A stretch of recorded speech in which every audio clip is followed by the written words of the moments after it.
Haryana news देख रहे हैं आप। मैं आपके साथ सृष्टि मेहता। देखिए, जानलेवा स्वाइन फ्लू ने एक बार फिर से दस्तक दे दी है। हरियाणा में एक दिन में स्वाइन फ्लू के 11 मामले सामने आने से स्वास्थ्य विभाग में भी हड़कंप मच गया है और आज इसी पर चर्चा करेंगे, लेकिन उससे पहले आपको दिखाते हैं एक खास रिपोर्ट।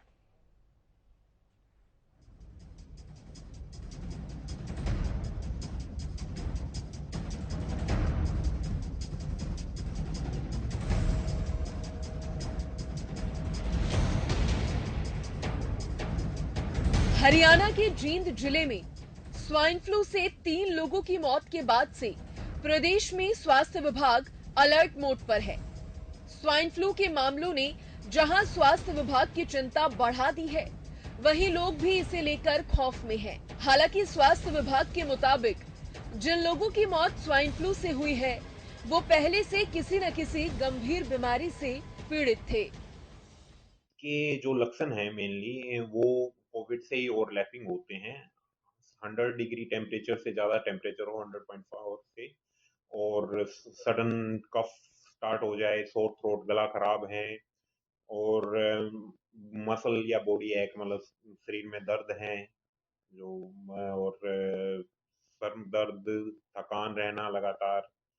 इसके अलावा उल्टी 10-20 में हो सकते हैं, और जो नाक बहना, यही इसके सिम्टम। चलिए जानते हैं कि स्वाइन फ्लू क्या है और क्या है इसके लक्षण। H1N1 के कारण होने वाले फ्लू के लक्षण को आमतौर पर स्वाइन फ्लू कहा जाता है, जिसमें मरीज को बुखार हो सकता है जो हमेशा नहीं रहता, मांसपेशियों में दर्द, ठंड लगना, पसीना आना, खांसी, गला खराब होना, नाक का बहना, पानीदार और लाल आंखें होना, आंखों में दर्द, शरीर में दर्द, सिर दर्द, थकान और कमजोरी स्वाइन फ्लू के लक्षण हैं। कई बार पेट में दर्द के साथ उल्टी या दस्त भी लग सकते हैं। स्वाइन फ्लू के अधिकतर लक्षण कोरोना जैसे ही होते हैं। स्वाइन फ्लू H1N1 एक वायरस है। ये हमेशा किसी दूसरे व्यक्ति से फैलता है। पहले ये पशु और पक्षियों में होता था, लेकिन 2009 में यह मनुष्य तक पहुंच गया। ये नाक, गले और फेफड़ों की कोशिकाओं को संक्रमित करता है। तब वायरस से पीड़ित कोई व्यक्ति खांसता है, छींकता है या सांस लेता है या बात करता है, तो वायरस हवा में निकलने वाली बूंदों के जरिए फैलने लगता है। स्वाइन फ्लू से बचाव के उपाय। संक्रमित व्यक्ति से दूरी बनाकर रखें। अच्छा खाना खाएं और ज्यादा तरल पदार्थों का उपयोग करें। घर से बाहर निकलने पर मास्क का प्रयोग जरूर करें। स्वाइन फ्लू के बढ़ते मामलों को देखते हुए लोगों को इससे बचाव के उपाय करने जरूरी हैं, ताकि फ्लू और न फैले। Bureau report, Haryana news. तो देखिए, क्या जानलेवा है स्वाइन फ्लू, ये भी हम जानने की कोशिश करेंगे और कैसे इससे आप बच सकते हैं ये भी हम आपको बताएंगे। और इस पर चर्चा करने के लिए खास मेहमान मेरे साथ जुड़े हैं। सबसे पहले परिचय मैं मेहमानों से आपका करवा देती हूं। मेरे साथ डॉक्टर सतवीर चौधरी जुड़े हैं, ये पूर्व डीजी हेल्थ हैं। बहुत स्वागत है डॉक्टर सतवीर जी आपका हरियाणा न्यूज पर। साथ मेरे डॉक्टर नरेश चावला जी जुड़ गए हैं, पूर्व संयुक्त सचिव हैं IMA।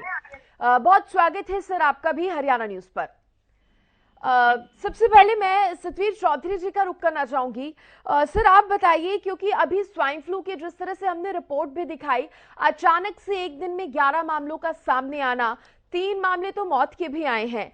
सबसे पहले ये समझाने की कोशिश कीजिए कि कितना खतरनाक है स्वाइन फ्लू। सबसे पहले तो मैं आपका धन्यवाद करूंगा कि आपकी जो ब्यूरो रिपोर्ट है बहुत अच्छी थी। जी। आपने क्या क्या लक्षण है अच्छी तरह बता दिए, क्या क्या बचाव है वो भी अच्छी तरह बता दिए, और कितने केस हुए हैं, क्या हुआ वो भी आपने बता दिया। आमतौर पे जब शुरू में बीमारी फैलती है, कोई भी संक्रामक रोग है, उसको शुरू में पकड़ना बहुत जरूरी होता है। शुरू में उसकी जानकारी देना और शुरू में उसके बचाव की चीजें बताना बहुत जरूरी होता है। आमतौर पे चैनल तब लेती है केस को जब ज्यादा केस हो जाते हैं, ज्यादा डेथ हो जाती है। तो मैं इसके लिए भी मुबारक दूंगा कि आपने लक्षण बहुत अच्छे बताए, अच्छी तरह शुक्रिया बताया, जी। और आपने शुरू में ही ये पॉइंट ले लिया। हम्म। अब दूसरा पॉइंट उठाया कि आपने ये कितना सीरियस है। ठीक है, कोरोना से अभी निकले हैं, पिछले 2-3 साल पहले कोरोना देखते रहे हैं सब। तो जो संक्रामक रोग होते हैं वो पानी जनित हो सकते हैं, हवा जनित हो सकते हैं, या वेक्टर जनित हो सकते हैं। वेक्टर जनित जैसे बैक्टीरिया, चिकन, पानी जनित जैसे हैजा है, पोलियो है, और रेस्पिरेटरी के थ्रू जो होते हैं जैसे कोरोना है, टीबी है और स्वाइन फ्लू है, ये सांस के थ्रू फैलते हैं। तो जी। सबसे तेजी से फैलते हैं जो ये कंटेक्ट से फैलते हैं सांस के थ्रू। तो ये सबसे तेजी से फैलता है, इसमें कोई शक नहीं है। तो अगर कहीं भी एक भी केस स्वाइन फ्लू का होता है तो वो सीरियस बात है, क्योंकि बहुत तेजी से फैलेगा, क्योंकि हवा के माध्यम से फैलना है, उसको ज्यादा देर नहीं लगी, और पेशेंट को जो स्प्रेड है वो हफ्ता 10 दिन रहता है। ये अच्छी बात है कि स्वाइन फ्लू में डेथ कम होती है, और आमतौर पे 10 दिन बाद कोई भी वायरल बीमारी है, ये भी वायरल बीमारी है कोरोना की तरह, तो कोई भी वायरल बीमारी है वो सेल्फ लिमिटिंग होती है। रेजिस्टेंस अच्छा करने के लिए आपने जो अच्छी बातें बताई, बिल्कुल ठीक बात है। रेजिस्टेंस अच्छा होना चाहिए आदमी का, और उसको प्रिकॉशन लेनी चाहिए, तो ये बीमारी नहीं फैलेगी। हाँ। शुरू से ही जिसको ये सिम्टम है, किसी को भी बुखार है, हम ज्यादा सिम्टम डिस्कस नहीं करेंगे इस प्रोग्राम में जनरल पब्लिक के लिए, लेकिन किसी को भी बुखार है, हरारत है, कोई ऐसे सिम्टम है, उसके पास ना बैठें, उससे हाथ ना मिलाएं और उसके नजदीक ना बैठें, क्योंकि ये डायरेक्ट कंटेक्ट से फैलने वाली बीमारी है। ठीक है। डॉक्टर नरेश, मैं आपसे जानना चाहूंगी, अभी जिस तरह से जिन मामलों का भी मैंने जिक्र किया, एक बार फिर से दस्तक स्वाइन फ्लू ने दी है, सबसे पहले तो ये बताइए कि ये कितना चिंता का विषय है, और स्वास्थ्य विभाग की बात करें तो कितनी अलर्ट यहाँ पर ऐसे समय में स्वास्थ्य विभाग को रहने की जरूरत है? देखिए, मैं दोबारा बता दूं कि जब से कोरोना आया, ऐसा कुछ भी होता है तो एकदम दहशत फैल जाती है, और पूरे हिंदुस्तान में खाली हरियाणा में होना, वो हरियाणा में सिर्फ खाली एक जींद में होना, it is a little surprising कि उसका कोई लोकल सोर्स था।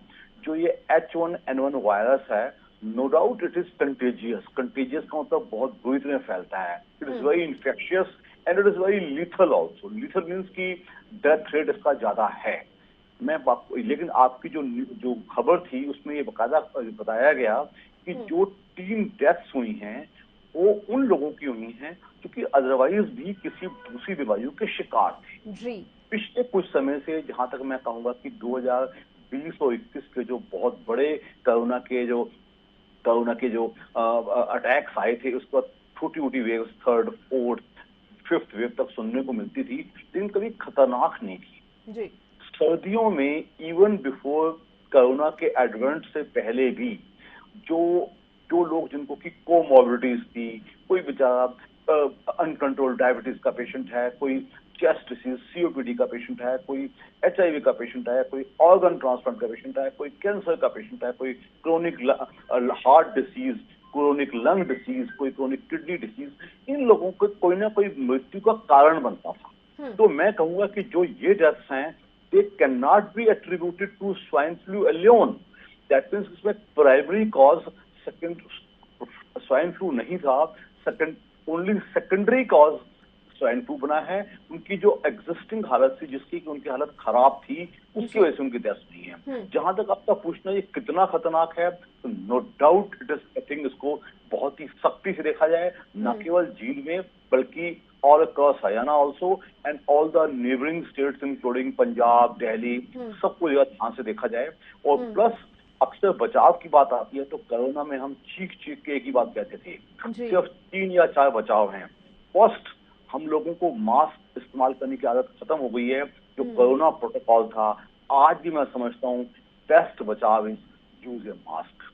सोशल डिस्टेंसिंग, हमारे देश में जनता भी ज्यादा है, वो भीड़ भाड़ हम बहुत ज्यादा करते हैं। 4 लोग जहां इकट्ठे हुए, 5वां आदमी वहां जाकर इकट्ठा जाता है।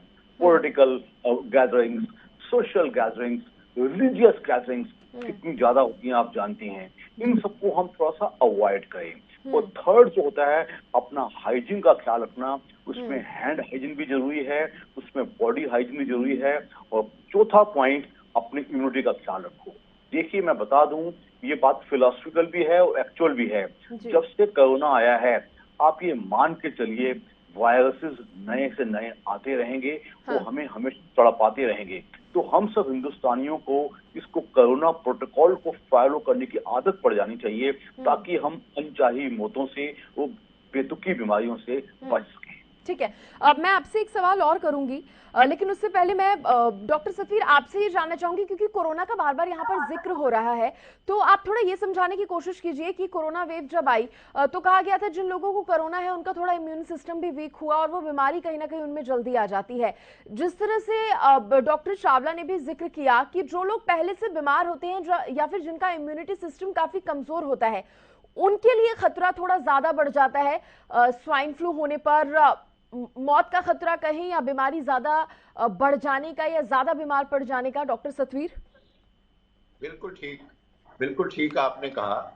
ये कोरोना से मिलती जुलती इसलिए है, दोनों वायरस हैं, H1N1 वायरस है ये, तो ये फैलता भी उसी तरह है जिस तरह कोरोना फैलता है। लेकिन कोरोना में खासतौर से सेकेंड वेव में क्या हुआ, लंग्स की इन्वॉल्वमेंट बहुत ज्यादा थी। तो आमतौर पे इसमें लंग्स की इन्वॉल्वमेंट कम होती है, आमतौर पे गला और नाक की इन्वॉल्वमेंट होती है। फ्लू जैसा रहता है। तो कोरोना भी शुरू में तो फ्लू जैसा ही होता था, और बाद में जब लंग इन्फेक्ट कर जाते थे तो वो खतरनाक होता है। तो ये कोरोना का हम कह सकते हैं, कोरोना जैसे लगभग सभी सिम्टम है, उसका छोटा रूप है। जो भी प्रिकॉशन हमने कोरोना में एडवाइस की थी, जो भी प्रिकॉशन हमने कही थी, सब वो सब स्वाइन फ्लू में भी करनी है। और आमतौर पे ये उन लोगों में बीमारी होती है, क्योंकि हो सकता है जो 3 डेथ हुई हैं उनकी एज ज्यादा हो, उनकी इम्यूनिटी वीक हो, इस कारण से डेथ हुई है। तो जरूरी नहीं है कि सभी की डेथ स्वाइन फ्लू से हुई है, लेकिन क्योंकि उसको स्वाइन फ्लू था तो उस सेकेंडरी इन्फेक्शन होने के ज्यादा चांस होते हैं। वो कहते हैं ना, गरीब की भाभी सब, वो गरीब की जोड़ी सब की भाभी, एक कहावत है हरियाणा में। उसमें क्या है, जो स्वाइन फ्लू ने जब पकड़ा हुआ है मरीज को, तो जो बाकी इन्फेक्शन है, कोई और निमोनिया है, कोई और इन्फेक्शन है फेफड़ों की, वो भी ज्यादा होती है। तो किसी भी कारण से डेथ हो सकता है। लेकिन स्वाइन फ्लू जब साथ में है, कोई भी रेस्पिरेटरी, कोई भी कम्युनिकेबल डिजीज जो साथ में है, तो हम यही कहेंगे इसी कारण ये डेथ। ठीक है, चाहे डायरेक्टली वो स्वाइन फ्लू उस डेथ के लिए ना जिम्मेवार, जो इन्फेक्शन ज्यादा हुई है, उसकी इम्यूनिटी कम हुई है, वो इसीलिए मरीज की इम्यूनिटी कम हो गई क्योंकि उसको स्वाइन फ्लू भी था, और स्वाइन फ्लू होने से पहले उसकी इम्यूनिटी पहले से कमजोर थी। तो इसलिए बार बार हम कोरोना से इसको इसलिए मिला रहे हैं कि कोरोना में क्या करना है सब लोगों को पता है। बार बार हाथ धोने हैं, डिस्टेंस रखना है, भीड़ भाड़ वाले इलाकों में नहीं जाना, ये सब बातें हमने कोरोना में बताई थी पहले। और जिसको सिम्टम नजर आ रहे हैं, जिसको बुखार है, खांसी है, नजला है, ऐसे मरीज से जब तक ये थोड़ा हमें शक ज्यादा है तब तक उनसे दूर रहे, उनके संपर्क में ना आए, किसिंग ना करें, हगिंग ना करें, हाथ कम मिलाएं। ठीक है, ठीक है, आपने लक्षण भी बताए और बचाव भी बताया। मैं आपसे जानूंगी कि इम्यूनिटी कैसे वो लोग बढ़ा सकते हैं जिनकी इम्यूनिटी वीक है, लेकिन उससे पहले मैं डॉक्टर चावला से ये जानना चाहूंगी, क्योंकि सर आप लक्षण की बात कर रहे थे और जिस तरह से आम फ्लू के जैसे ही इसके लक्षण होते हैं, तो अगर मैं स्वास्थ्य विभाग की बात करूं तो उनके लिए कितना चैलेंजिंग हो जाता है, क्योंकि अगर आम फ्लू के पेशेंट्स अगर आ रहे हैं तो ये पता लगा पाना कि कहीं स्वाइन फ्लू का मरीज तो नहीं है ये, और सबकी जांच करना स्वाइन फ्लू की, ये उतना आसान हो पाता है क्या? ये बहुत ही अच्छा सवाल है। No doubt it is a big challenge before not only the स्वास्थ्य विभाग, ये डॉक्टर्स के लिए जो उस इलाके में डॉक्टरी या प्रैक्टिस कर रहे हैं, वो सब डॉक्टर्स के लिए चैलेंज तो है। दैट मीन्स कि anybody who comes to you, वो एक, मैं इनको डिस्टिंग्विश कर देता हूँ। एनीबडी, एक स्वस्थ आदमी आता है जो कि 25 साल का है, हट्टा कट्टा है, कोई तकलीफ नहीं है, आपके पास आता है, फर्स्ट सेकंड डे उसको तेज बुखार होता है, कफ एंड कोल्ड या थ्रोट के सिम्टम्स होते हैं, आपको बहुत ज्यादा छिटपटाने की जरूरत नहीं है। Second third day fourth day पे वो डाउन होता नजर आएगा। But if the patient is an elderly patient, और मैं कहूंगा इवन छोटा बच्चा है, अंडर 5 है, इनको, और plus anyone who is having comorbid problems, 50 बीमारियां पहले से लगी हुई हैं, उनके राइट सेकंड डे नहीं, राइट फर्स्ट डे ऑनवर्ड्स उनके सारे टेस्ट इंक्लूडिंग H1N1 दूसरा कोरोना का टेस्ट, कुछ टाइम पहले H3N2 भी बहुत ज्यादा हिंदुस्तान में हो रहा था। इन सबकी टेस्टिंग बहुत जल्दी होनी चाहिए, नंबर 1। और डॉक्टर वही काबिलियत से काम कर पाएगा या मरीजों की जान बचा पाएगा जिसके मन में हल्की शंका ज्यादा होगी। शंका का मतलब every case until unless proved otherwise must be tested for these diseases। अब हम देख रहे हैं, पहले मैं फॉर एग्जांपल दिल्ली NCR की बात करूं तो कोरोना की टेस्टिंग ऑलमोस्ट नील पे आ गई है। We are bothered. अब कभी कभी कुछ केस हो जाते हैं, आप जैसे कोई चैनल आवाज उठाता है तो हम जागरूक हो जाते हैं। तो I think a constant level of preparedness, number 1। Number 2, शक की निगाह से देखना। और जहां तक स्वास्थ्य विभाग की बात है, उनको लिए मैं कहूंगा कि yes, they must keep a total vigil and watch on this कि कहाँ ज्यादा केसेस हो रहे हैं। उस हिसाब से हम पेश आएंगे तो हम लोगों को विपदा से बचा पाएंगे।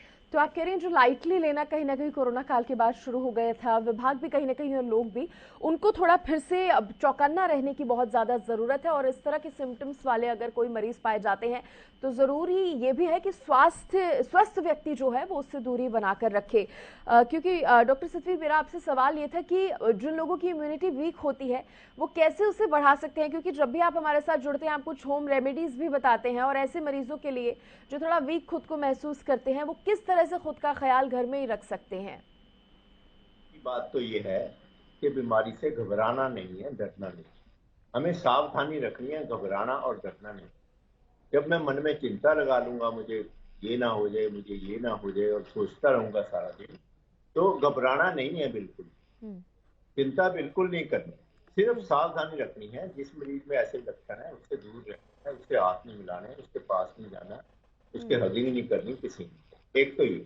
दूसरा ये है कि आयुर्वेदिक काढ़े आते हैं कई तरह के, उनमें सभी के थोड़े बहुत फायदे हैं, किसी कम फायदे हैं, किसी के ज्यादा फायदे हैं।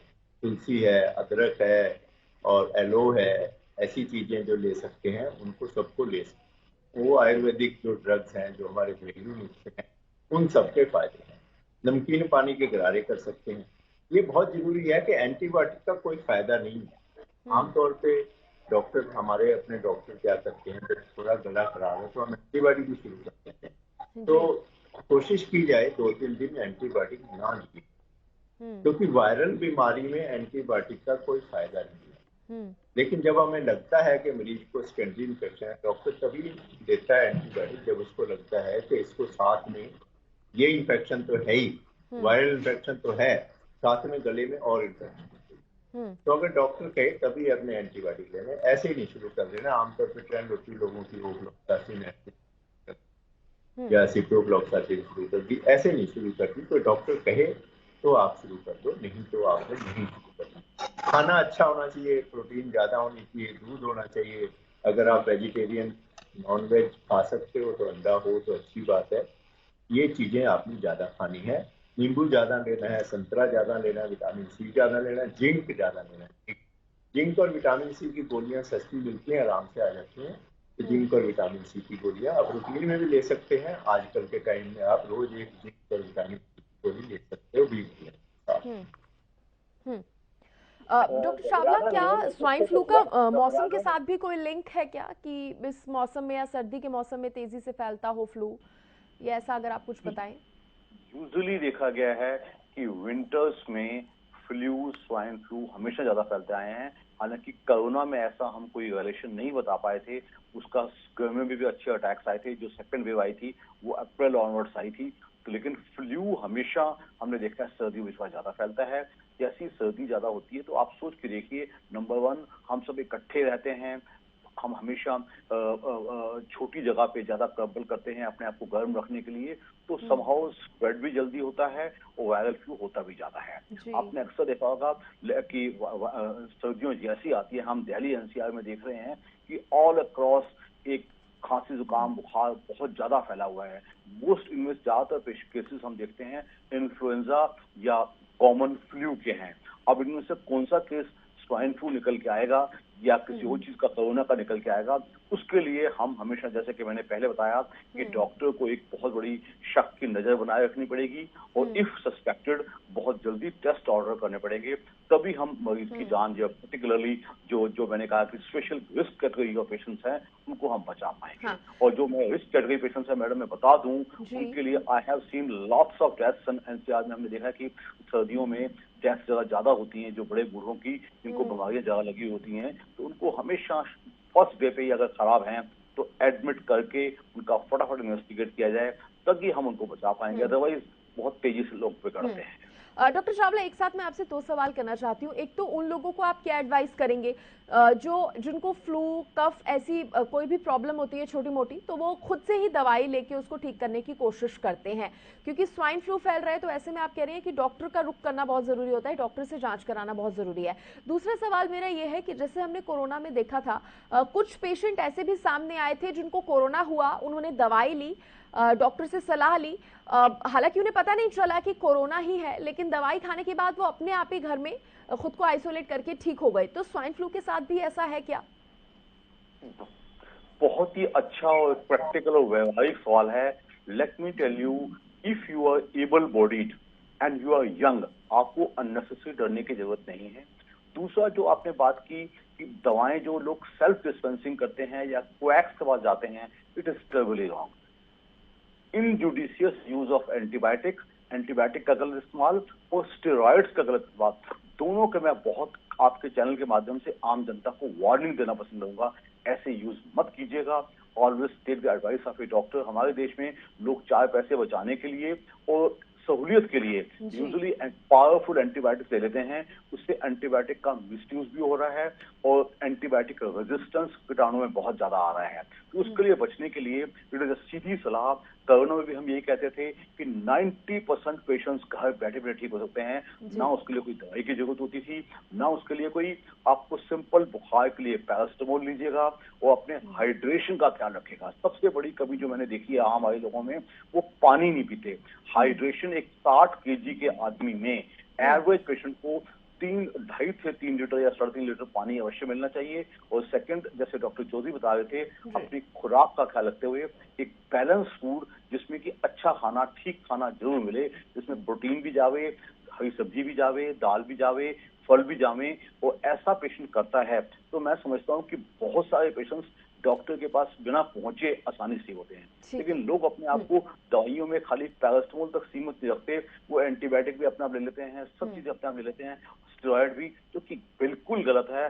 आपके चैनल के माध्यम से लोगों को मैं वार्निंग दूंगा, आप अगर आपको बुखार होता है तो आप फर्स्ट डे या सेकंड डे अगर आप ठीक वाले पेशेंट हैं तो सिंपल पैरासिटामोल 500 मिलीग्राम दिन में 3 बार ले सकते हैं, स्टीम इनहेलेशन ले सकते हैं, पानी का इस्तेमाल अच्छा कर सकते हैं, और कोई कफ सिरप या स्टीम इनहेलेशन का इस्तेमाल कर सकते हैं।